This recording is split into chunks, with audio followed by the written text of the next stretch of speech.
पुलिसले किन थाहा नपाएको त्यहाँको स्थानीयले गरेर थाहा पाएको मैले त्यो घटना स्वयं हेरेर आएको तपाईँ आफै हेर्नु भएको छ हेरेर आएको मेरो घरै त्यही हो घटनाको बारेमा अलिकति विस्तृत जानकारी गराइदिनुहोस् न। यो घटना तपाईँको लगभग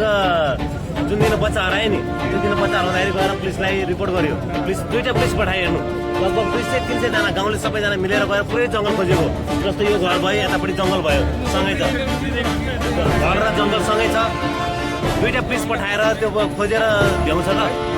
आखिर पुलिस चौकीदेखिबाट तपाईँको 500 या 600 मिटरको दूरीमा होला त्यो घटना जहाँ घटेको छ नि त्यति दूरीमा हुँदा पनि उनीहरूले पत्ता लगाउन सकेको गाउँले पत्ता लगायो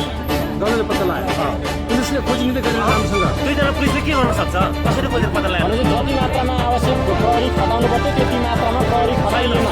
छैन यो प्रहरीले यो कुरामा न्यायालय गरेको छ किनकि बारम्बार त्यहाँ चाहिँ बारम्बार गएर उजुरी लगाएको छ जानकारी दिएको छ बच्चा पाएन भन्दाखेरि प्रहरीले त्यहाँको प्रशासनले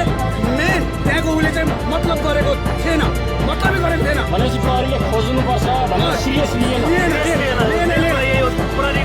सबैले बालिका मरेको जुन ठाउँबाट जुन किसिमको बास के अरे गन्ध आइसकेपछि यहाँ के भएको होला यो त्यो एउटा सुनसान घर छ त्यो घरमा कोही पनि बस्दैन त्यहाँ गाउँले जब त्यहाँ कम्प्लेन गरेपछि गाउँले भनेपछि मात्रै पुलिस प्रशासन आएर चाहिँ त्यहाँबाट चाहिँ उनीहरूले चाहिँ प्रहरीले पक्रिएको छ अब उसलाई जेल हाल्छ तर तपाईँहरू फेरि आन्दोलनै गरिरहनु भएको छ मैले अघि नै भने त केही घटना घट्यो भने के घटनाको घटनालाई तपाईँले बिर्सिनु भयो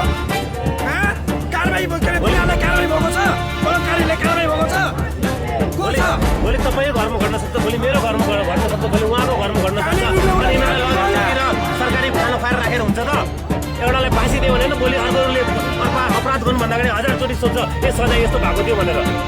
त्यही भएर हाम्रो माग यति हो कानुन बनाउनु पर्यो त्यस्तो अपराधीलाई फाँसीको फन्दामा ल्याउनै पर्यो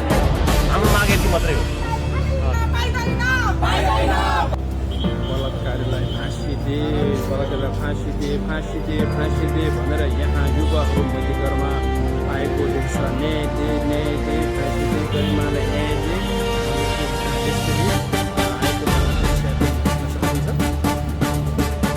आर्थिक श्रद्धाञ्जली भन्दै यहाँ मध्येघरमा आन्दोलन